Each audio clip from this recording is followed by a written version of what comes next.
但是如果你在看到这个流动性结构或者筹码结构的时候，那就更明显，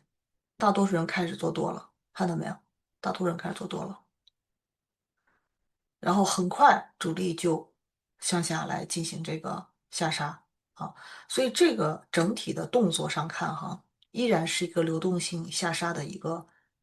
主力的一个意图。那它并不能够直接决定是否要继续向下的走一个趋势的一个暴跌的结构，但至少这一轮的下杀终于完成了这么多的多头的杠杆的清理，因为之前这些哈。你看都没有出现集中